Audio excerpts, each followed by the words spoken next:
નમસ્કાર બાળકો, જો આપણે લાસ્ટ લેક્ચરમાં જૈવ સંશ્લેષણનો એક પથ ભણી ગયા, એને આપણે કહેતા હતા C3 પરિપથ અથવા તો કેલ્વિન ચક્ર. આજે આપણે જૈવ સંશ્લેષણનો બીજો પરિપથ જોઈએ, C4 પરિપથ અથવા તો એનું નામ છે હેચસ્લેક પથ. જો સૌથી પહેલું તો C4 પરિપથ કઈ વનસ્પતિઓમાં જોવા મળે તો કે ઉષ્ણકટિબંધીય વનસ્પતિઓમાં.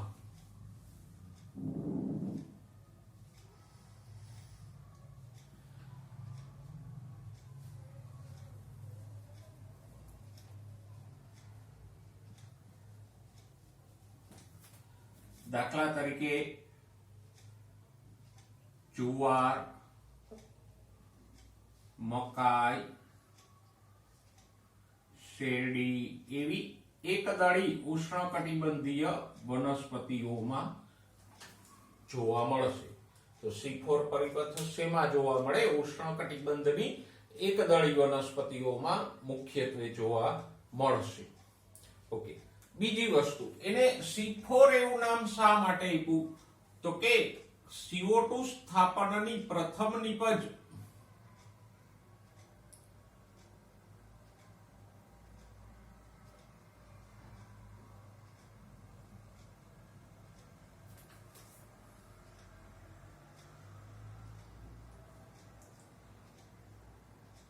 ચાર કાર્બન યુક્ત ઓક્ઝેલો એસિટિક એસિડ છે, અને પહેલી નિપજ ચાર કાર્બન વાળી છે એટલે આપણે એને C4 કહીએ. C3 માં CO2 સ્થાપન પછી પહેલી નિપજ કઈ મળતી હતી? 3 કાર્બન વાળો 3-ફોસ્ફોગ્લિસરિક એસિડ અથવા તો 3PGA મળતી હતી, એટલે આપણે એને C3 પથ કહેતા હતા. જ્યારે અહીંયા 4 કાર્બન વાળો ઓક્ઝેલો એસિટિક એસિડ મળે છે, માટે આ પથને આપણે C4 પથ કીધો.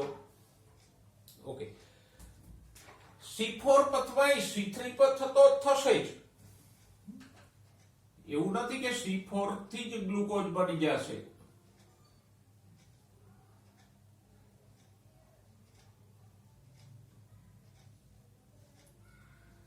C4 પરિપથ વાળી વનસ્પતિઓ પણ C3 પથ તો હોય જ.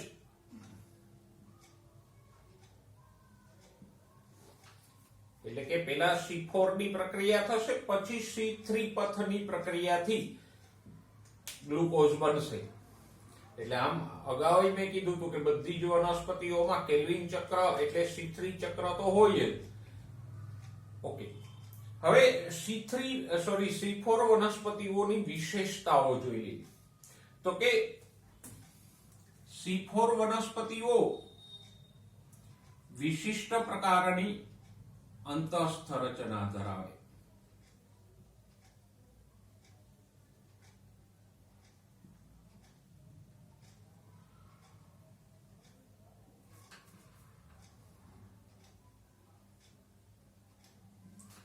એને કહીએ ક્રેન્જ પેશી રચના.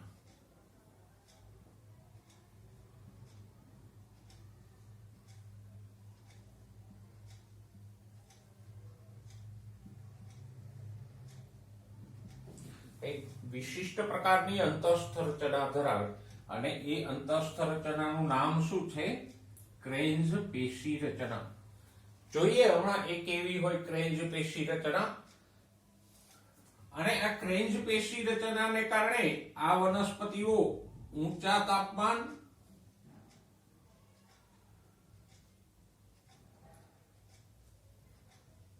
અને પ્રકાશની ઊંચી તીવ્રતા સામે પ્રતિરોધકતા દર્શાવે.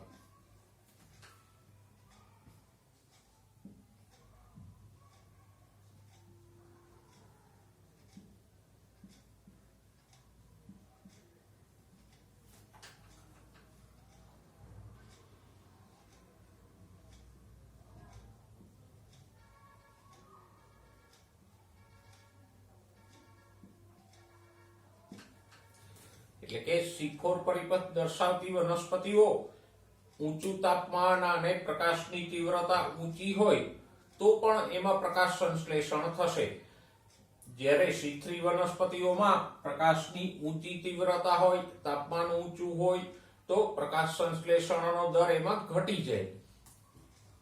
અને આ દર ઘટવાનું કારણ શું? તો કે C3 વનસ્પતિઓમાં પ્રકાશની ઊંચી તીવ્રતાએ પ્રકાશ શ્વસન નામની ક્રિયા શરૂ થઈ જાય, એટલે પ્રકાશ સંશ્લેષણનો દર ઘટી જાય અથવા એમ કહે કે ઉત્પાદકતા ઘટી જાય.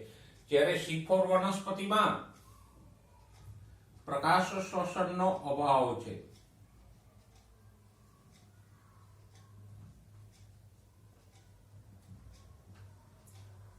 C4 વનસ્પતિઓમાં પ્રકાશ શ્વસન કહેવાતી પ્રક્રિયાનો અભાવ છે, અને એટલે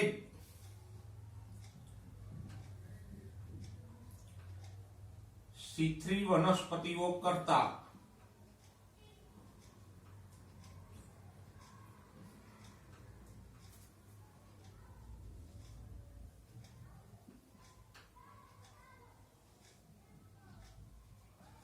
ઊંચી ઉત્પાદકતા ધરાવે, એટલે કે C4 માં ઉત્પાદકતા મીન્સ ખોરાક બનવાનો દર વધારે હોય C3 કરતા. તો આ બધી C4 વનસ્પતિઓની લાક્ષણિકતાઓ છે. ફરીવાર જરા જોઈ લો. સૌથી પહેલા તો C4 પરિપથ શેમાં જોવા મળે? તો કે ઉષ્ણકટિબંધની એકદાળી વનસ્પતિઓ, દાખલા તરીકે જુવાર, મકાઈ, શેરડી વગેરેમાં. એમાં પહેલી નીપજ કઈ છે? તો કે 4 કાર્બન વાળો ઓક્ઝેલો એસિટિક એસિડ, અને એટલે જ આપણે એને C4 પથ કીધો. C4 માં પણ C3 પ્રક્રિયા તો થશે જ. પછી તો કે આ વનસ્પતિઓ વિશિષ્ટ પ્રકારની એક અંતઃસ્થ રચના દર્શાવે, એને કહેશું ક્રેન્ઝ પેશી રચના. C4 વનસ્પતિઓ ઊંચા તાપમાન અને ઊંચી પ્રકાશની તીવ્રતા સામે પણ ટકી રહે અને પ્રકાશ સંશ્લેષણ કરતી રહે. C4 વનસ્પતિઓમાં પ્રકાશ શ્વસન નામની ક્રિયાનો અભાવ, અને C3 વનસ્પતિઓ કરતા C4 ઊંચી ઉત્પાદકતા દર્શાવે. તો C4 ના આ બધા લક્ષણોને તમે નોંધી લો.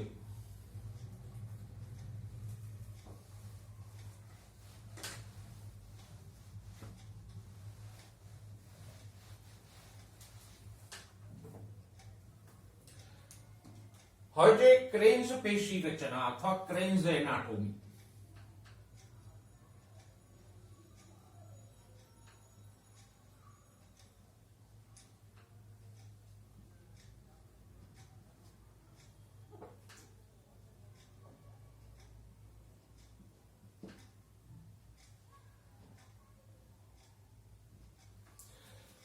ઓકે, તો ક્રેન્ઝ પેશી રચના એટલે શું? તો કે પર્ણમાં જોવા મળતી વિશિષ્ટ પ્રકારની પેશીઓની ગોઠવણી છે. જો આપણે એક વસ્તુ ભણી ગયા કે પર્ણની શિરાઓમાં વાહક પેશીઓ હોય,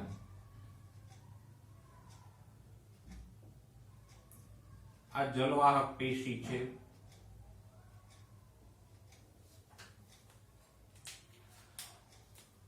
આ અનવાહક પેશી છે. તો પર્ણમાં જ્યાં જ્યાં શિરાઓ હોય એ શિરાઓમાં આમ વાહક પેશીઓ આવેલી હોય.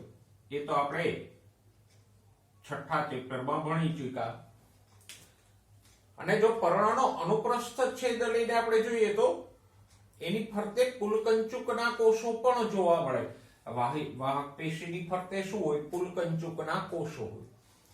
C4 વનસ્પતિઓના પર્ણોમાં પુલકંચુકના કોષો મૃદુતકીય હોય અને આમ ફરતે ગોઠવાયેલા હોય.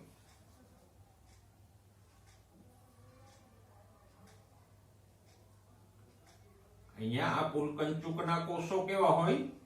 એક તો મૃદુતકીય હોય, હરિત કણો યુક્ત, અને બીજું તો કે આમ વાહક પેશીને ઘેરીને ગોઠવાયેલા હોય. કારણ કે ક્રેન્ઝનો શબ્દ સોરી, ક્રેન્જ શબ્દનો અર્થ જ એ થાય આવરવું કે ઘેરવું. તો અહીંયા પુલકંચુકના કોષો વાહક પેશીને આવરી લે છે એટલે જ શબ્દ વાપરો ક્રેન્જ પેશી રચના. અને પાછા મૃદુતકીય હરિતકણો યુક્ત હોય. તો આમ પુલકંચુકના આવા કોષો ગોઠવાયેલા હોય એને જ શું કહેશું? ક્રેન્જ પેશી રચના. ઘણીવાર આ એક સ્તર છે, ઘણીવાર એક કરતા વધારે સ્તર પણ હોય. તો ક્રેન્જ પેશી રચના આપણે કોને કહેશું? તો કે પુલકંચુકીય કોષો વાહક પેશીને ઘેરીને ગોઠવાયેલા હોય.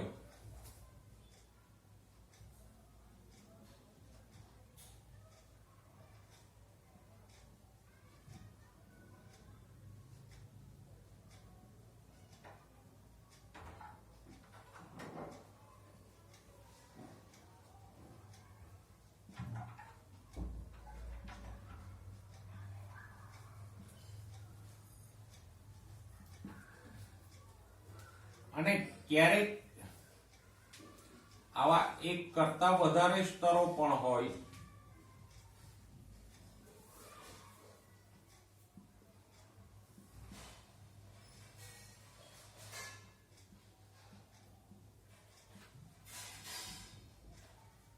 અહીંયા આપણે એક જ સ્તર બતાવ્યું છે, ક્યારેક આની ફરતે બીજું ત્રીજું સ્તર પણ હોય, પણ મૃદુતકીય હોય, હરિતકણો યુક્ત કોષ હોય અને આમ ફરતે વીંટળાયેલા હોય તો આપણે એને શું કહીશું? ક્રેન્જ પેશી રચના. ક્યાં હોય? C4 વનસ્પતિના પર્ણોમાં હોય. પછી તો કે પુલકંચુકના કોષો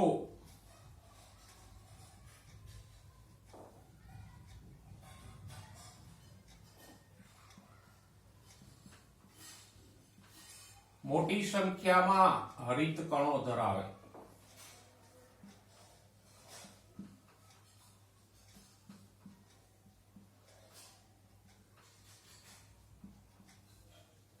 આ એની એક વિશેષતા છે. દ્વિદળી વનસ્પતિમાં પુલકંચુકીય કોષો હરિતકણો ધરાવતા નથી હોતા. ઓકે, નેક્સ્ટ, પુલકંચુકીય કોષો કેવા હોય? તો કે જાડી દિવાલ વાળા હોય.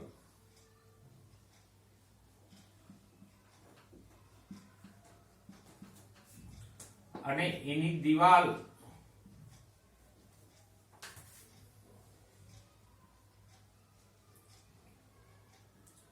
વાયુઓ માટે અપ્રસરણશીલ કે અપ્રવેશશીલ હોય.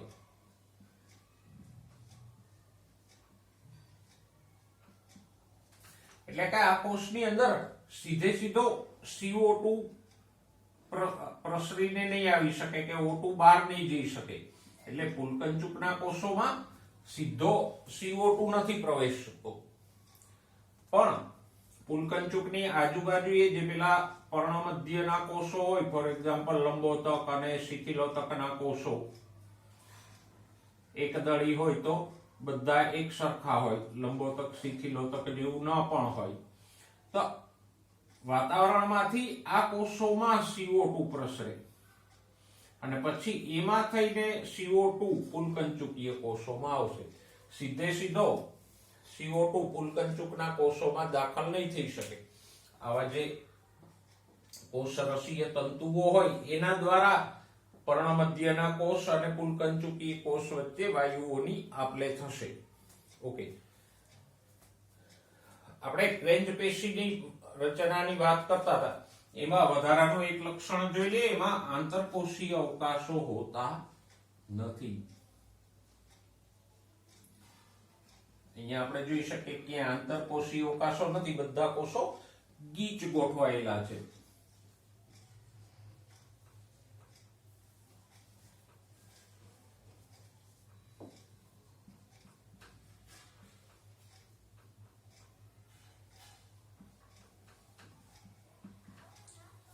તો આ બધા ક્રેન્જ પેશી રચનાના લક્ષણો છે. પહેલા આપણે C4 વનસ્પતિના લક્ષણો જોયા જુદા જુદા, અને C4 માં એક મુખ્ય રચનાકીય લક્ષણ કયું હતું? તો કે એમાં ક્રેન્જ પેશી રચના હોય. પછી આપણે ક્રેન્જ પેશી રચનાની વાત કરી કે કોને કહેવાય? તો કે ક્રેન્જ એટલે જ આવરવું કે ઘેરવું. અહીંયા કોણ કોને આવરે છે? તો કે પુલકંચુકના કોષો વાહિકુલને આવરે છે, અને આવી રીતે પુલકંચુકના કોષો વાહિકુલને ઘેરતા હોય કે આવરતા હોય એને જ આપણે શું કહીએ? ક્રેન્જ પેશી રચના. બીજી વાત એ છે કે અહીંયા પુલકંચુકીય કોષો હરિત કણો ધરાવતા છે અને જાડી દિવાલ વાળા હોય, અપ્રસરણશીલ, એટલે એમાં સીધું વાતાવરણમાંથી CO2 અંદર નહીં પ્રવેશી શકે. આંતરકોષીય અવકાશો એમાં હોતા નથી. તો આપણે C4 વનસ્પતિની અંતસ્થ રચનાની આ વિશેષતા જોઈ. એનું નામ શું હતું? તો કે ક્રેન્જ પેશી રચના. જુદા જુદા પર્ણો લઈ અને તમે પ્રયોગશાળામાં પણ આ ક્રેન્જ પેશી રચનાને ઓળખી શકો. મકાઈનું કે જુવારનું, શેરડીનું પર્ણ લ્યો, એનો આયામને પણ અનુપ્રસ્થ છેદ લ્યો. સાથે સાથે કોઈ દ્વિદળી વનસ્પતિ જેમ કે સૂર્યમુખીના પર્ણનો અનુપ્રસ્થ છેદ લ્યો. બંનેના વાહિકુલની ફરતે આવેલા પુલકંચુકીય કોષોનું અવલોકન કરો તો તમે ક્રેન્જ પેશી રચનાને સમજી શકશો. ઓકે, હવે C4 પરિપથની પ્રક્રિયાની વાત કરીએ તો અહીંયા એક મહત્વની બાબતે આપણે નોંધી કે આ પુલકંચુકીય કોષો કેવા છે? અપ્રસરણશીલ છે, જાડી દિવાલ વાળા, એટલે આમાં સીધો CO2 નહીં પ્રવેશે. બરાબર? તો CO2 ક્યાં પ્રવેશશે? જો અહીંયા મેં બે કોષો દોર્યા છે. આ કોષ છે એ પર્ણમધ્યનો કોષ છે, ત્યારે નીચેનો છે પુલકંચુકીય કોષ છે. અહીંયા જલવાહક પેશી, અનવાહક પેશી હોય, વાહિકુલ હોય, પણ આપણે બે જ કોષો દર્શાવ્યા સરળતા ખાતર. તો આપણે જોઈ શકીએ કે વાતાવરણનો CO2 પ્રસરીને ક્યાં આવે છે? પર્ણમધ્યમાં, અને ત્યાં એ બાયકાર્બોનેટ આયનમાં ફેરવાય. પછી એ બાયકાર્બોનેટ PEP એટલે ફોસ્ફોઇનોલ પાયરુવેટ. PEP એટલે શું? એનું ફૂલ ફોર્મ શું છે? આ ભાઈને યાદ રાખજો, આગળ પણ આવશે 14મા ચેપ્ટરમાં. ફોસ્ફોઇનોલ પાયરુવેટ એ 3 કાર્બન વાળો પદાર્થ. તો આ CO2 PEP સાથે સંકળાય અને કાર્બન સ્થાપનની આ ક્રિયામાં ઉત્સેચક કયો ભાગ લે? તો કે PEP કાર્બોક્સાઇલેઝ, ફોસ્ફોઇનોલ પાયરુવેટ કાર્બોક્સાઇલેઝ અથવા તો પેપ્કેઝ.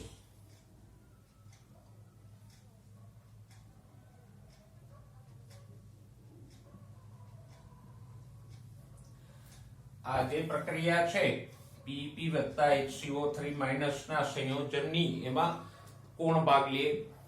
પેપ્કેઝ, ફોસ્ફોઇનોલ પાયરુવેટ કાર્બોક્સાઇલેઝ ઉત્સેચક.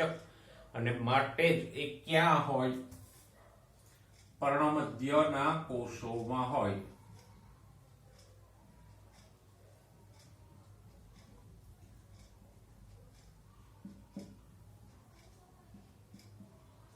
હવે PEP 3 કાર્બન વાળો હતો, એમાં એક CO2 નો કાર્બન ઉમેરાણો તો શું બન્યો? 4 કાર્બન વાળો C4 એસિડ બન્યો. બરાબર? 4 કાર્બન વાળો C4 એસિડ બન્યો. આ C4 એસિડ એટલે કયો? અહીંયા જે C4 એસિડ આપણે લખ્યું છે એ ભાઈ કોણ? C4 એટલે તો 4 કાર્બન વાળો એસિડ. જે પહેલી નિપજ બની એ કઈ? 4 કાર્બન વાળી. આ CO2 સ્થાપન હતી, પહેલી નિપજ બની, જેને આપણે C4 એસિડ કીધું. C4 એટલે 4 કાર્બન વાળો એસિડિક પદાર્થ કયો બને છે? બોલો. OAO એટલે ઓક્ઝેલો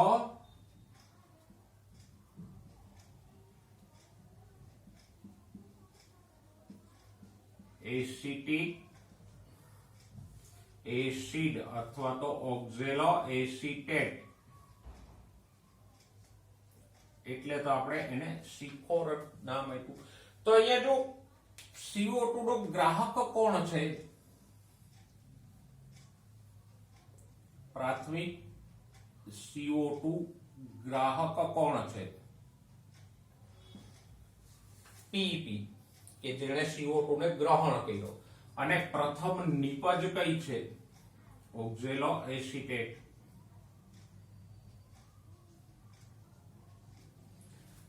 C3 માં CO2 ગ્રાહક કોણ હતો? પેલો વૈજ્ઞાનિકોએ વર્ષોની મહેનત અને અંતે શોધી કાઢ્યો હતો. 5 કાર્બન વાળો RuBp. અને પ્રથમ નિપજ કઈ હતી? 3 કાર્બન વાળો PGA. જ્યારે અહીંયા આ બંને પદાર્થો અલગ છે, પ્રાથમિક ગ્રાહક જુદો છે, પ્રથમ નિપજ પણ જુદી છે. તો આ C4 એસિડ એટલે ઓક્ઝેલો એસિટિક એસિડ. એમાંથી મેલેટ એટલે કે મેલિક એસિડ અથવા એસ્પાર્ટિક એસિડ બને. અને પછી આ મેલિક કે એસ્પાર્ટિક એસિડ જે કોઈ બન્યો હોય એ વહન પામીને ક્યાં જાય? પુલકંચુકના કોષમાં જાય. અને ત્યાં ડીકાર્બોક્સિલેશન થાય એટલે કે એમાંથી CO2 છૂટો પડી જાય. અહીંયા જે CO2 એને ગ્રહણ કર્યો તે હવે છૂટો પાડી દેશે.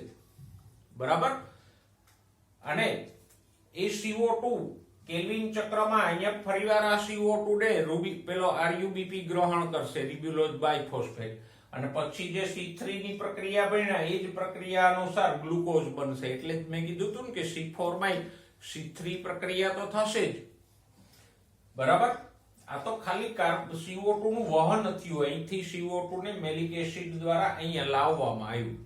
ઓકે, મેલેટ કે એસ્પાર્ટેટ માંથી ડીકાર્બોક્સિલેશન થી CO2 છૂટો પડી ગયો તો 3 કાર્બન વાળો પાયરુવેટ કે પાયરુવિક એસિડ વધ્યો.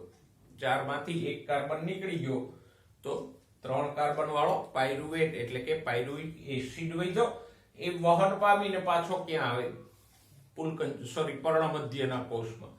ત્યાં એટીપી ની મદદથી એ પાછો શેમાં ફેરવાઈ જાય? ફોસ્ફોઇનોલ પાયરુવેટમાં. એટલે પ્રક્રિયા પૂરી થાય. તો આ જે C4 ની પ્રક્રિયા છે એ દરમિયાન થયું શું?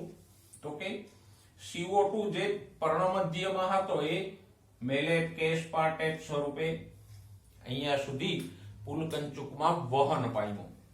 બીજી વાર અહીંયા ગ્લુકોઝ બનવાની ક્રિયા ક્યાં થઈ? C3 ચક્ર ક્યાં ચાલ્યું? પુલકંચુકમાં. અને જ્યાં C3 ચક્ર ચાલે ત્યાં રૂબિસ્કો હોય. એટલે કે અહીંયા રૂબિસ્કો ઉત્સેચક ક્યાં છે? તો કે પુલકંચુકમાં. લખીએ ને પણ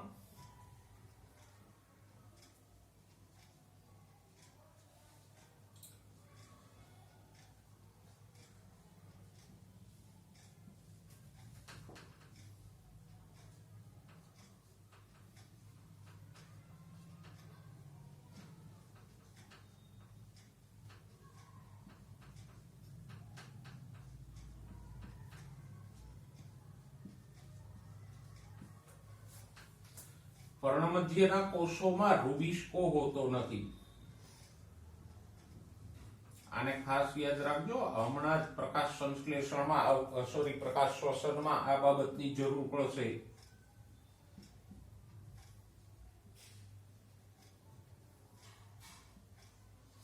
રૂબિસ્કોને બદલે પર્ણમધ્યમાં કોણ હોય?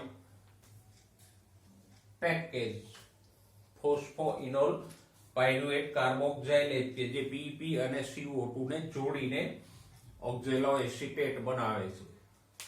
તો આમ અહીંયા બધા જ પર્ણમધ્યના કોષો આવી રીતે પોતપોતાના CO2 ને મેલેટ કે એસ્પાર્ટેટ દ્વારા ક્યાં ધકેલી દે? ચારે બાજુથી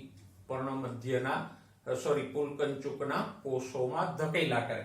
અને પુલકંચુકના કોષોમાં આ જે CO2 છૂટો પડ્યો એ રૂબિસ્કોની મદદથી RuBp સાથે જોડાઈ જાય અને C3 ચક્ર ચાલ્યા કરે. ક્લિયર? ઓકે. તો આમ આ બે બાબતો ખાસ યાદ રાખજો. અહીંયા પર્ણમધ્યમાંથી CO2 પુલકંચુકીય કોષોમાં આમ વહન પામ્યા કરે છે. અને બીજી બાબત, રૂબિસ્કો ફક્ત ક્યાં હોય? પુલકંચુકના કોષોમાં. કારણ કે અહીંયા C3 ચક્ર ચાલે છે, આમાં તો C3 ચક્ર છે જ નહીં, તો રૂબિસ્કો અહીંયા હશે જ નહીં. ઓકે, તો આપણે C4 પરિપથની વાત કરી. બાળકો હવે વાત કરીએ પ્રકાશ શ્વસનની. જો પ્રકાશ શ્વસન પ્રકાશ સંશ્લેષણ સાથે સંકળાયેલી એક એવી પ્રક્રિયા છે કે જે C3 અને C4 વનસ્પતિઓ વચ્ચેનો મહત્વનો ભેદ આપણને સમજાવે છે.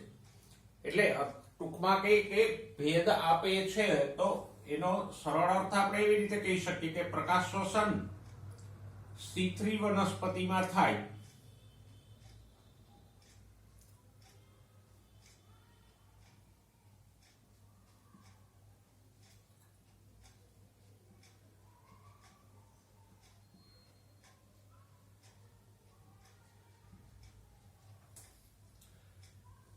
પણ C4 વનસ્પતિઓમાં પ્રકાશ શ્વસન થતું નથી.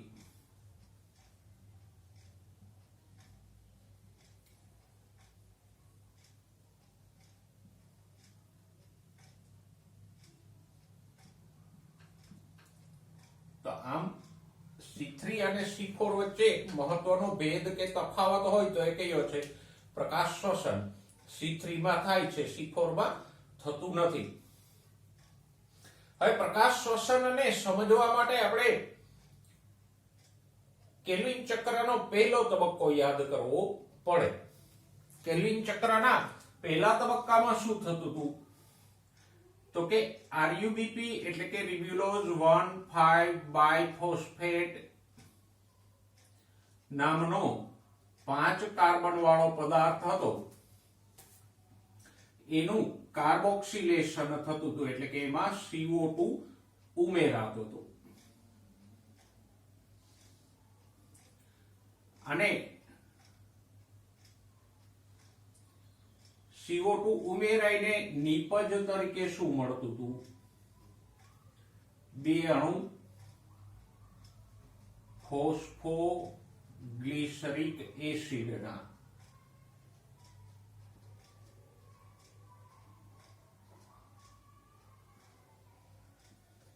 જે 3 કાર્બન વાળો પદાર્થ હતો. અને પછી આ 2 ફોસ્ફોગ્લિસરિક એસિડ માંથી ગ્લુકોઝ બનતો હતો. આ પ્રક્રિયા આપણે ભણી ગયા. અને આ પ્રક્રિયામાં ઉત્સેચક કયો ભાગ લેતો હતો? અહીંયા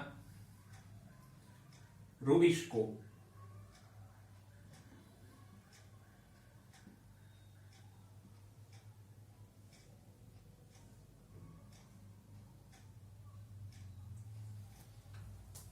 તો આમ C3 વનસ્પતિનું C3 ચક્રનું પહેલું જ સ્ટેપ આ હતું કે RuBP માં CO2 ઉમેરાય એટલે 5 + 1 6 કાર્બન વાળું અસ્થાયી સંયોજન બને અને એમાંથી 2 PGA એટલે કે ફોસ્ફોગ્લિસરિક એસિડના અણુ બને. આ તબક્કાને આપણે કાર્બોક્સિલેશન તબક્કો કહેતા હતા. અને કાર્બોક્સિલેશન એવું નામ એટલે આપ્યું કે અહીંયા CO2 ઉમેરાય છે એટલે કાર્બોક્સિલેશન.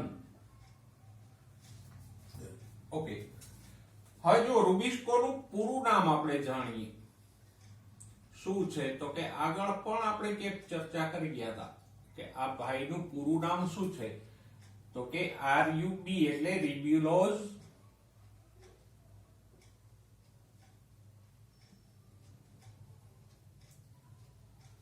બાયફોસ્ફેટ.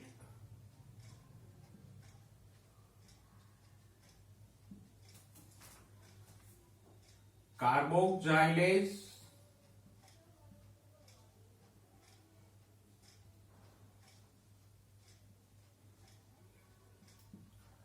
ઓક્સિજનેજ.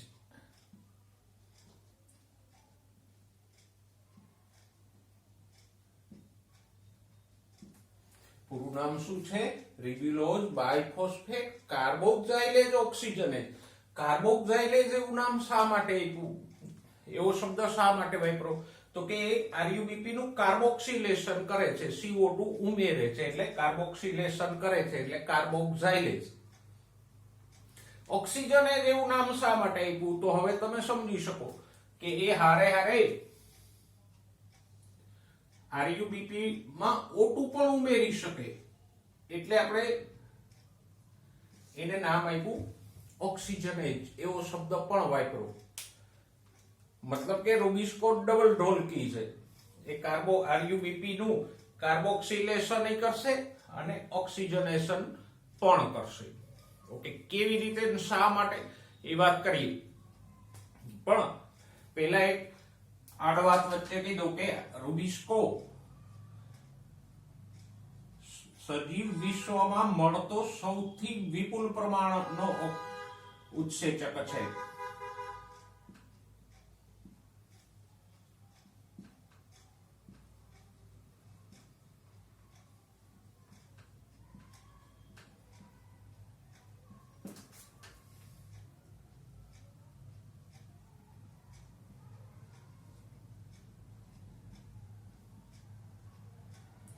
ઉત્સેચક કયો કે પ્રોટીન કયો, કારણ કે ઉત્સેચકો પ્રોટીન ના બનેલા હોય. તો સજીવ વિશ્વમાં સૌથી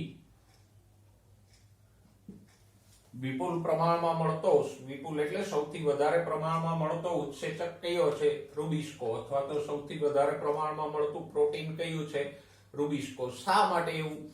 તો કે જે કોઈ વનસ્પતિઓ પ્રકાશ સંશ્લેષણ કરે છે એના બધા કોષોમાં આ હશે. કોઈ વૃક્ષ લ્યો તો એના પર્ણના બધા કોષોમાં હશે, સિવાય કે એકદળીના પર્ણમધ્ય કોષો, C4ના પર્ણમધ્ય કોષો સિવાય.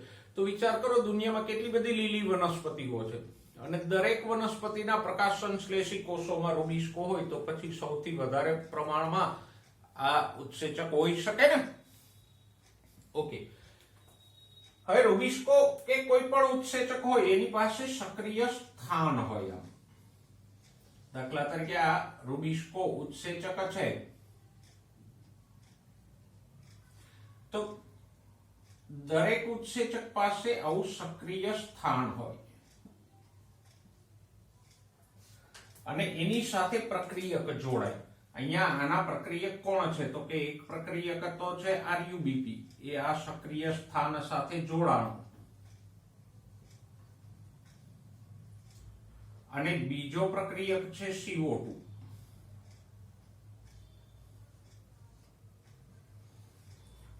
અને ઉત્સેચક શું કરે? આ બે જે સક્રિય સ્થાન સાથે જોડાયેલા પ્રક્રિયકો છે RUBP અને CO2, એ બંનેને જોડી અને ફોસ્ફોગ્લિસરિક એસિડના બે અણુ બનાવે અને પછી એમાંથી આગળ શર્કરા બને. આ સામાન્ય ક્રિયા છે. પણ મુશ્કેલી એ છે, મેં કીધું એમ કે રૂબિસ્કો ડબલ રોલ ભજવે. એના આ સક્રિય સ્થાન સાથે CO2 જોડાઈ શકે અને O2 પણ જોડાઈ શકે. તો ઘણીવાર રૂબિસ્કોના સક્રિય સ્થાન સાથે CO2 ને બદલે O2 જોડાય. હવે તમે વિચારો, RUBP માં CO2 ઉમેરાતો તો 6 કાર્બન થતા, પણ O2 ઉમેરાય તો હવે કાર્બન કેટલા રહ્યા? 5 જ રહે. છઠ્ઠો કાર્બન નથી, O2 ઉમેરાય છે તો એ 5 કાર્બન માંથી આમ પ્રક્રિયા નહીં થાય. શું થશે? તો કે એમાંથી એક અણુ PGA એટલે કે ફોસ્ફોગ્લિસરિક એસિડ નો બનશે. આ એક અણુ શેનો બનશે? ફોસ્ફોગ્લિસરિક એસિડ નો બનશે. એ તો જે અહીંયા બનતો હતો એ પણ અહીંયા બે બનતા હતા, 3 કાર્બન વાળા. અહીંયા 5 કાર્બન છે તો એક જ બનશે. તો 5 કાર્બન માંથી એક 3 કાર્બન વાળો PGA બની ગયો. હવે શું બનશે? તો કે 2 કાર્બન વાળો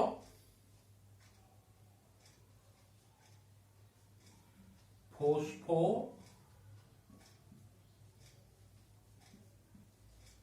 ગ્લાયકોલેટ. જો સમજો બરાબર, આ વસ્તુ અલગ છે. રૂબિસ્કો દ્વારા જો RUBP નું કાર્બોક્સિલેશન થાય તો બે અણુ PGA ના બને ને આગળ C3 ચક્ર દ્વારા ગ્લુકોઝ બને. એ તો આપણે ભણી ગયા. પણ મુશ્કેલી એ છે કે રૂબિસ્કો ઓક્સિજનેજ તરીકે પણ કામ કરે, એટલે કે RUBP માં ઓક્સિજન પણ ઉમેરે.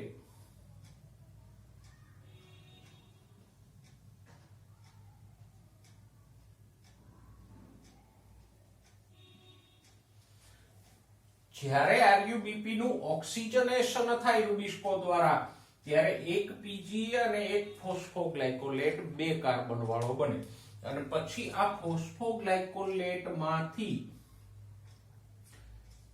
CO2 છૂટો પડી જાય. આમાંથી 2 કાર્બન છે તો 1 કાર્બન CO2 સ્વરૂપે છૂટો પડી જાય, સાથે સાથે એટીપી પણ વપરાઈ જાય. તો પ્રકાશ શ્વસન, આને જ કહેવાય પ્રકાશ શ્વસન, કે જ્યારે RuBP નું ઓક્સિજનેશન થાય તો 2 કાર્બન વાળો આ જે ફોસ્ફોગ્લાયકોલેટ બને એમાંથી આગળ CO2 છૂટો પડી જાય. અધરવાઇઝ જો કાર્બોક્સિલેશન થતું હતું તો ગ્લુકોઝ બનતો તો CO2 ઉમેરાય ને, અહીંયા તો ઉલટાનો CO2 છૂટો પડ્યો RuBP માંથી. તો આમ અહીંયા કાર્બનનો વ્યય થાય છે, એટીપી વપરાય છે, NADPH બનતા નથી, એટલે આ પ્રક્રિયા કેવી થઈ? વ્યયકારક. તો આમ જ્યારે RuBP નું ઓક્સિજનેશન થાય ત્યારે પ્રકાશ શ્વસનની આ ક્રિયા શરૂ થાય અને પ્રકાશ શ્વસનમાં CO2 છૂટો પડે એટલે એનો વ્યય થાય જોડાવાને બદલે. જો CO2 જોડાય તો ગ્લુકોઝ બને, અહીંયા CO2 RuBP માંથી છૂટો પડ્યો, માટે આ પ્રક્રિયા કેવી છે? વ્યયકારક છે.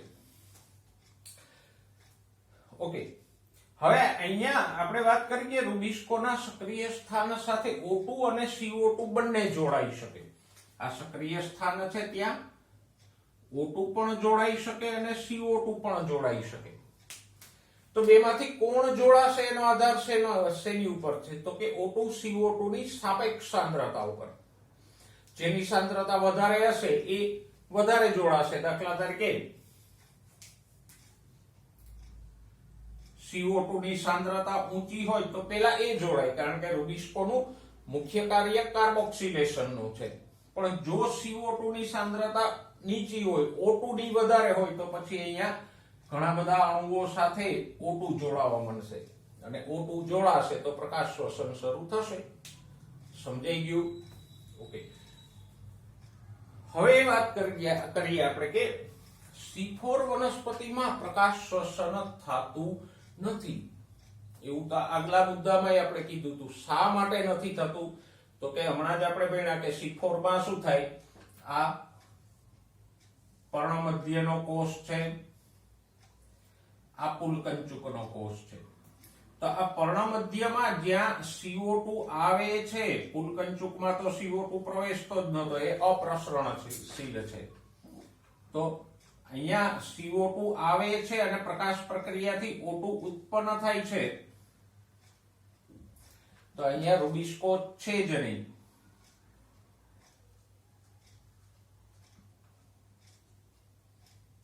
મેં કીધું હતું ને કે પર્ણમધ્યમાં ના કોષોમાં રુબિસ્કો નથી, પેકેજ છે ત્યાં. તો જ્યાં ઓક્સિજન ઉત્પન્ન થાય છે પ્રકાશ પ્રક્રિયાથી ત્યાં પર્ણમધ્યમાં રુબિસ્કો છે જ નહીં, એટલે આ બેને જોડાવાનો પ્રશ્ન જ નહીં આવે. અહીંયા રુબિસ્કો છે પુલકંચુકમાં,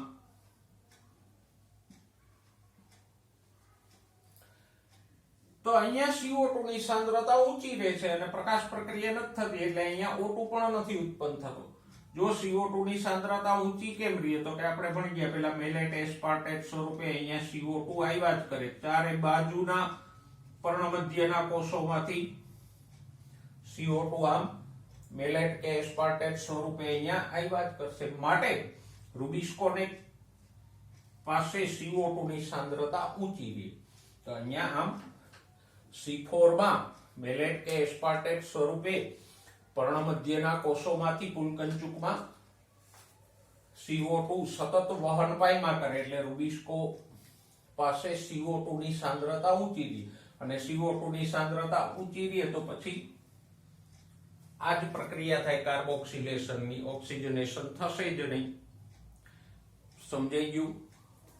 અને ઓક્સિજનેશન નહીં થાય તો પ્રકાશ શ્વસન પણ નહીં થાય.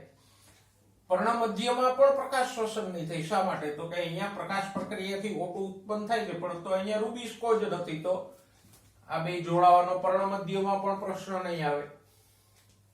તો આમ C4 વનસ્પતિમાં આને કારણે રુબિસ્કો અલગ અલગ જગ્યાએ છે ને નથી. CO2 સતત ફૂલકંચુકના કોષોમાં આવ્યા કરે છે, એટલે પ્રકાશ શોષણ થતું નથી. અને પ્રકાશ શોષણ નથી થતું માટે C4 વનસ્પતિની ઉત્પાદકતા એટલે કે ખોરાક બનાવવાની ક્ષમતા પણ C3 કરતા લગભગ બમણી છે. તો આપણે પ્રકાશ શોષણની વાત કરી, પણ એમાં પહેલા આ સ્ટેપ સમજજો કે આ પ્રક્રિયા થાય RuBp CO2 તો C3 ચક્ર ચાલે, RuBp O2 થાય તો પ્રકાશ શોષણ થાય. એટલે રૂબિસ્કો જ્યારે ઓક્સિજનેજ તરીકે કામ કરે તો પ્રકાશ શોષણ થાય, કાર્બોક્સાઇલેજ તરીકે કામ કરશે તો પ્રકાશ શોષણ નહીં થાય. ઓકે દોસ્તો, હવે જોઈએ પ્રકાશ સંશ્લેષણ ઉપર અસર કરતા પરિબળોની વાત કરીએ. તો પ્રકાશ સંશ્લેષણ ઉપર અસર કરતા પરિબળોને આપણે બે ભાગમાં વહેંચી શકીએ. આંતરિક પરિબળો એટલે કે વનસ્પતિના પોતાના પરિબળો અને બાહ્ય પરિબળો. આંતરિક પરિબળો કયા છે? તો કે પર્ણોની સંખ્યા, પર્ણોનું કદ, પર્ણની ઉંમર, પર્ણ વિન્યાસ, મધ્ય પર્ણકોષો, હરિતકણોની સંખ્યા, હરિત દ્રવ્ય એટલે ક્લોરોફિલનું પ્રમાણ, CO2 ની આંતરિક સાંદ્રતા એટલે કે પર્ણ મધ્ય પેશીમાં CO2 ની સાંદ્રતા. આ બધા આંતરિક પરિબળો છે જેની ચર્ચા આપણે નીટના ટોપિક્સમાં કરશું. બાહ્ય પરિબળો પણ પ્રકાશ સંશ્લેષણના દર ઉપર અસર કરે છે. એમાં મુખ્ય કયા છે? પ્રકાશ, CO2, તાપમાન અને પાણી.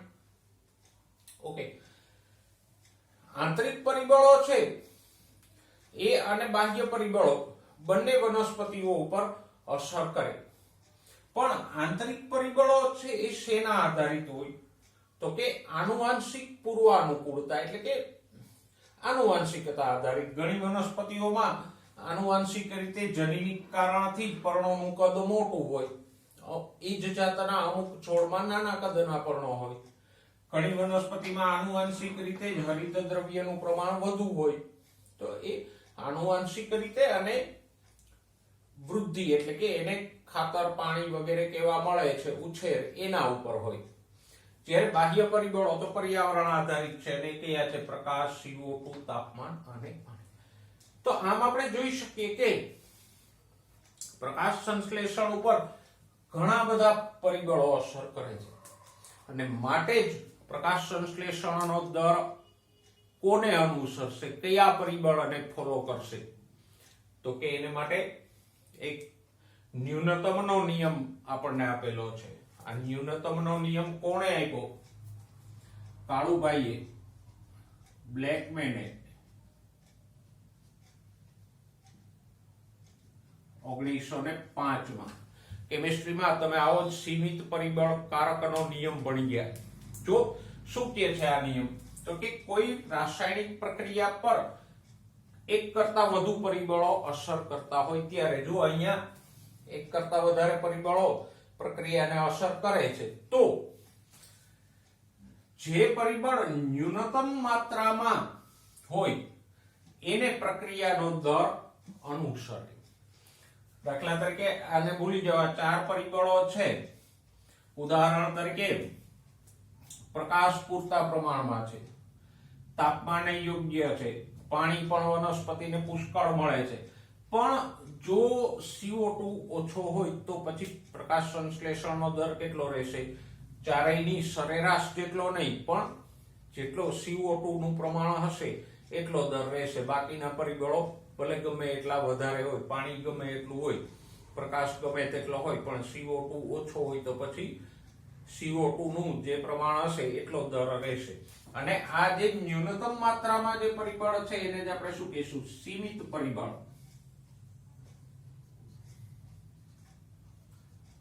જે પરિબળ ન્યૂનતમ માત્રામાં છે ને જેના કારણે પ્રક્રિયાનો દર અવરોધાય છે એને શું કહીશું? સીમિત પરિબળ. તો આપણે વાત કરી પ્રકાશ સંશ્લેષણ ઉપર અસર કરતા પરિબળો અને ન્યૂનતમના નિયમોની. એમાંથી આપણને આ 4 બાહ્ય પરિબળોની સવિસ્તાર ચર્ચા આપી છે. તો જોઈએ એક પછી એક ચારેય બાહ્ય પરિબળો પ્રકાશ સંશ્લેષણના દર ઉપર કેવી રીતે અસર કરે છે. પહેલું પરિબળ છે પ્રકાશ. પ્રકાશ સંશ્લેષણ ઉપર અસરકારકતા સમજવા માટે આપણે આ 3 શબ્દો સમજવા પડે. તીવ્રતા એટલે કેટલો જથ્થો વિકિરણનો છે. દાખલા તરીકે છાંયડે હો તમે તો મંદ પ્રકાશ હોય, તડકામાં તીવ્ર પ્રકાશ હોય, સવાર સાંજના ભાગે મંદ પ્રકાશ હોય, બપોર વચ્ચે તીવ્ર પ્રકાશ હોય. તો એ તીવ્રતા છે. ગુણવત્તા એટલે તરંગ લંબાઈ કેવી રીતે અસર કરે, તો કે આપણે ભણી ગયા વાદળી અને લાલ તરંગ લંબાઈમાં વધારે પ્રકાશ સંશ્લેષણ થાય છે, લીલા અને પીળા રંગમાં ઓછું પ્રકાશ સંશ્લેષણ થાય છે. અને પ્રકાશ અવધિ એટલે કે કેટલાક કલાક પ્રકાશ મળે છે એ પણ પ્રકાશ અવધિની મુખ્ય અસર પ્રકાશ સંશ્લેષણ ઉપર નહીં પણ પુષ્પ સર્જન ઉપર છે. આપણે 15મા ચેપ્ટરમાં ભણશું. તો ગુણવત્તાની વાત કરો તો આપણે વાત કરી કે લાલ અને વાદળી પ્રકાશમાં વધારે પ્રકાશ સંશ્લેષણ થાય. તીવ્રતાની વાત કરો તો પ્રકાશની તીવ્રતા પ્રકાશ સંશ્લેષણ ઉપર કેવી રીતે અસર કરે, તો કે આ લેખમાં જો y અક્ષ ઉપર પ્રકાશ સંશ્લેષણનો દર લીધો છે અને x અક્ષ ઉપર તીવ્રતા છે. અહીંયા આપણે જોઈ શકીએ કે જેમ જેમ જેમ જેમ તીવ્રતા વધે એમ શરૂઆતના તબક્કે પ્રકાશ સંશ્લેષણનો દર પણ વધતો જાય છે. પછી ધીમે ધીમે ધીમે ધીમે વધવાનો ઓછો થઈ જાય અને એક સમયે પ્રકાશની તીવ્રતા ગમે તેટલી વધશે, પ્રકાશ સંશ્લેષણનો દર સ્થિર થઈ જશે, એટલે કે વધશે નહીં. કારણ કે પછી પ્રકાશની તીવ્રતા વધે છે પણ બીજા પરિબળો ઓછા રહે, સીમિત થઈ જાય, એટલે પ્રકાશ સંશ્લેષણનો દર સ્થિર થઈ જાય. અને હા, હજી હદ ઉપરાંત જો વધશે તો પુસ્તકમાં આમ આલેખમાં નથી આપ્યું પણ દર ઘટશે ખરો, તીવ્રતા વધશે. તો કારણ તો કે વધારે તીવ્રતા એ હરિત દ્રવ્યનું ફોટો ઓક્સિડેશન થઈ જાય, વિઘટન થઈ જાય, એટલે દર ઘટી પણ શકે વધુ પડતી તીવ્રતા. તો આમ આપણે કહી શકીએ કે અમુક હદ સુધી પ્રકાશની તીવ્રતા વધે તો પ્રકાશ સંશ્લેષણનો દર વધે છે. પણ ખાસ ધ્યાનમાં રાખજો, મોટે ભાગે પ્રકાશ સીમિત પરિબળ નથી હોતું કે પ્રકાશની તીવ્રતા ઓછી નથી હોતી. શા માટે, તો કે જે સંપૂર્ણ પ્રકાશ હોય તો એના કરતા ફક્ત 10% તીવ્રતા જ પ્રકાશ સંશ્લેષણ માટે પર્યાપ્ત છે. એટલે કે આપણે ધારો કે બપોરના સમયે જે એકદમ તીવ્ર સૂર્યપ્રકાશ હોય તો વનસ્પતિને કેટલો જોઈએ, તો કે એના ફક્ત 10%. તો આપણે જાણીએ છીએ સામાન્ય એના કરતા વધારે પ્રકાશ તો હોય 10% થી વધારે. એટલે પ્રકાશની તીવ્રતા ક્યારેય સીમિત પરિબળ હોય એવું ભાગ્યે જ બને. એટલે જો લખ્યું છે ને કે પ્રકાશની તીવ્રતા એ સીમાંતક પરિબળ કદાચ જ બને છે, એટલે કે ભાગ્યે જ પ્રકાશની તીવ્રતા ઓછી હોય. કારણ કે જરૂરિયાત કેટલી છે, તો કે જે પ્રકાશ આપાત થાય છે એના ફક્ત 10%ની જ જરૂરિયાત છે. અને આ સંબંધ કેવો છે, પ્રકાશ સંશ્લેષણના દર અને તીવ્રતાનો રેખીય. ઓકે, તો આપણે પ્રકાશની પ્રકાશ સંશ્લેષણ દર ઉપર અસરની વાત કરી. એમાં મુખ્ય બે પાસાઓ ચર્ચા, તીવ્રતા અને ગુણવત્તા. હવે બીજું પરિબળ જોઈએ, CO2 સાંદ્રતા. ખાસ નોંધજો, આ એક મુખ્ય સીમાંતક પરિબળ છે, એટલે કે પ્રકાશ સંશ્લેષણની ક્રિયાને અવરોધતું પરિબળ છે.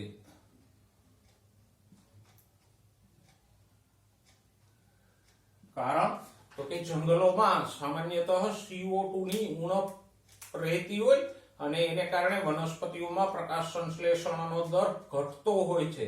આપણે હમણાં કીધું એમ પ્રકાશની તીવ્રતા લગભગ ઘટતી નથી પણ CO2 ની ઉણપ ચોક્કસ સર્જાય. એવું એટલા માટે થાય કે એક તો વાતાવરણમાં CO2 નું પ્રમાણ કેટલું છે, તો કે 0.03 થી લઈ અને 0.04% જેટલું ઓછું પ્રમાણ છે. હવે જંગલોમાં જ્યાં ગીચો વનસ્પતિઓ ઊભી હોય ત્યારે શું થાય, તો કે બધી વનસ્પતિઓ પ્રકાશ સંશ્લેષણથી O2 ઉત્પન્ન કરતી હોય અને CO2 શોષતી હોય. એટલે વનસ્પતિઓની આજુબાજુના વિસ્તારમાં એક ઓક્સિજનનું સ્તર બની જાય અને એમાં CO2 ઓછો રહે. તો આમ CO2 નો અભાવ થવા માંડે આપણા જેવું જ છે કે રૂમમાં ઘણા બધા માણસો હોય તો શું થશે, બધાના ઉચ્છ્વાસને કારણે લોકોની આજુબાજુએ CO2 જમા થઈ જશે અને માણસોને સફોકેશન થવા માંડશે.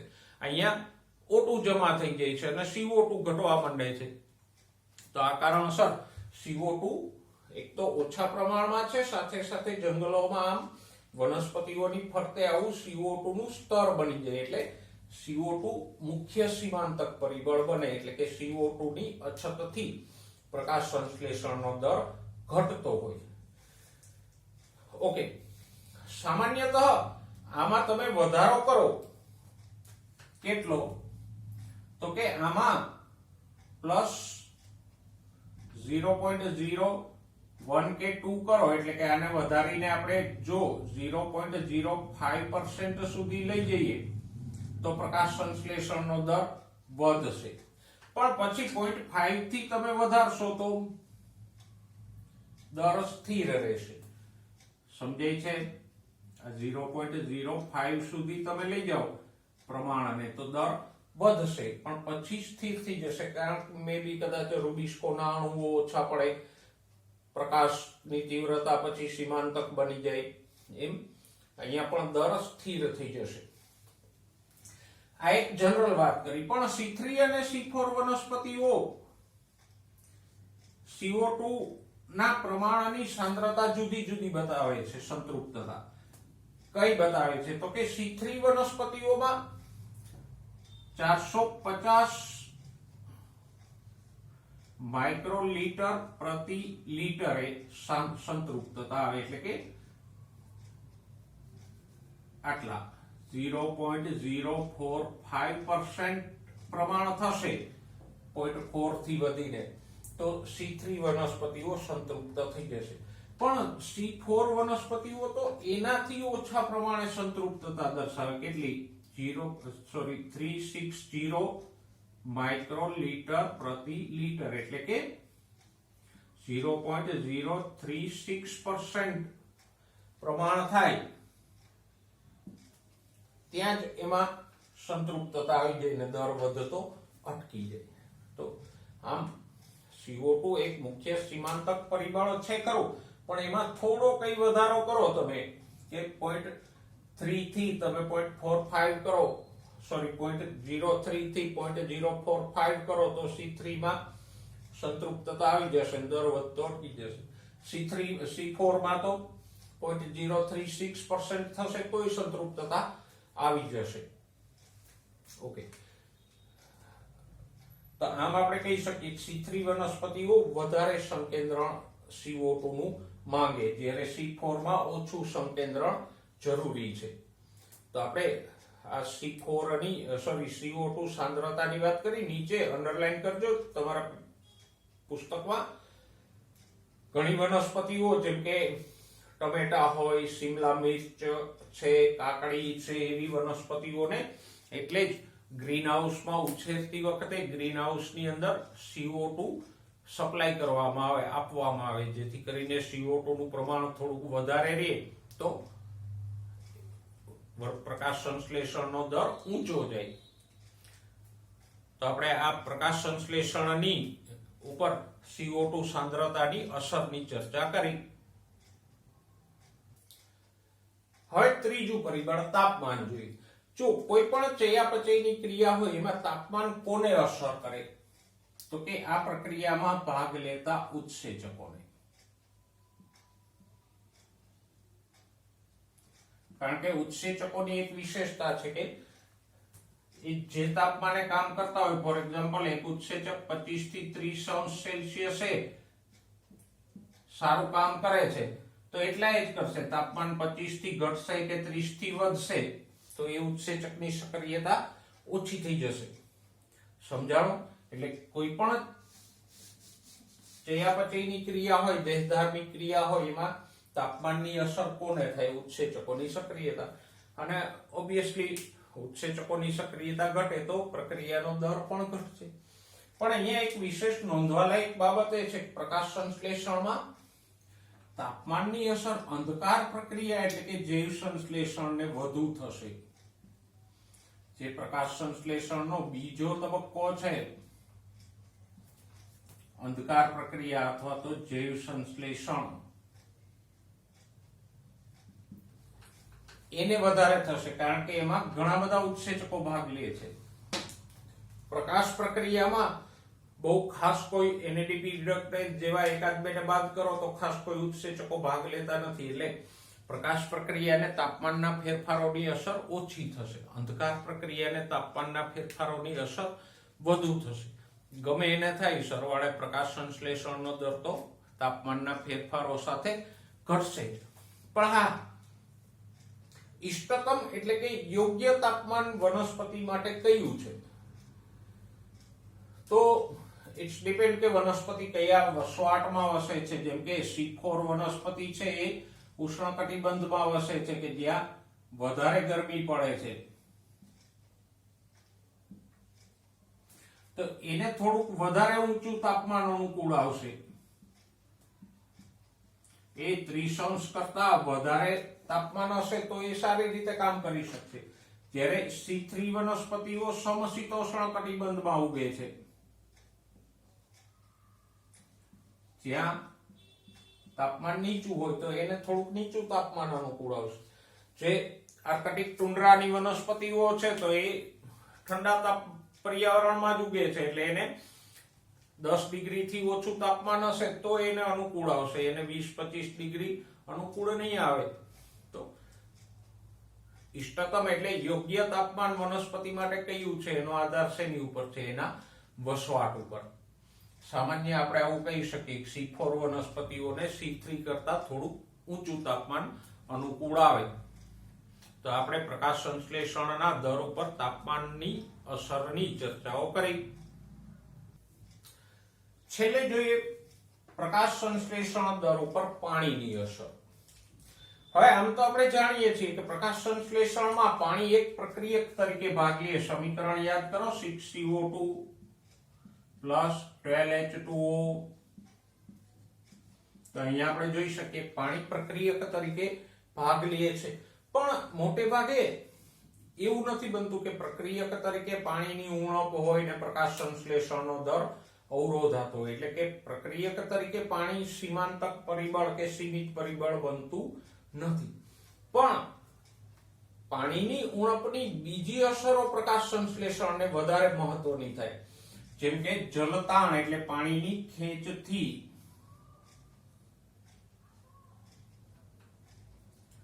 વાયુરંધ્રો બંધ થાય.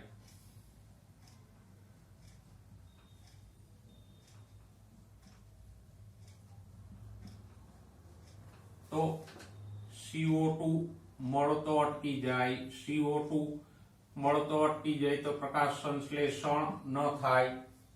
પછી તો કે પર્ણવલન થાય. પર્ણવલન એટલે કે પર્ણો આમ રોલ થઈ જાય, કુકળાઈ જાય, તો સપાટીનું ક્ષેત્રફળ ઘટી જાય. આખું પર્ણ છે તો આખામાં પ્રકાશ આવે છે, પ્રકાશ સંશ્લેષણ થાય. પણ આનું વલન થઈ જાય, આમ તો ક્ષેત્રફળ ઘટી ગયું. ક્ષેત્રફળ ઘટશે તો પ્રકાશ સંશ્લેષણ પણ ઘટશે. તો આમ પ્રક્રિયક તરીકે પાણી ઓછું અસર કરે છે, પણ જલતાણથી આ વાયુરંધ્રો બંધ થઈ જવા અને CO2 ની પ્રાપ્તિમાં ઘટાડો થવો, સાથે સાથે પર્ણો વલન પામે એને કારણે પ્રકાશ સંશ્લેષણની સપાટીમાં ઘટાડો થવો, એ પાણીની મુખ્ય અસરો છે. ઓકે, તો આપણે અહીંયા ચેપ્ટરની ચર્ચા પૂરી કરી. વચ્ચે મને યાદ છે એક કોષ્ટક મેં પ્રકાશ શ્વસનની બાજુના પાનાએ છોડી દીધું છે. એમાં નાના નાના પ્રશ્નો દ્વારા તમને C3 અને C4 ની સરખામણી આપી છે, પણ એ જવાબો તમારે શોધવાના છે. છેલ્લી કોલમમાં તમને જવાબના ઓપ્શનો પણ આપ્યા છે. એમાંથી C3 અને C4 માટે સુસંગત વિકલ્પ પસંદ કરી અને તમારે કોષ્ટકમાં લખવાનો છે. જે પ્રશ્નો ના સમજાય એ તમે મને એની ટાઈમ પૂછી શકો છો. ક્લિયર? તો એ કોષ્ટક તમારે સોલ્વ કરવાનું છે, જેથી કરીને C3, C4 અને પ્રકાશ શ્વસન તમને બરાબર સમજાઈ જાય. નેક્સ્ટ ટાઈમ આ પ્રકરણમાંથી નીટને સંબંધિત મુદ્દાઓ સાથે ફરીવાર મળીશું. ત્યાં સુધી સ્વસ્થ રહો, મસ્ત રહો અને ભણવામાં વ્યસ્ત રહો.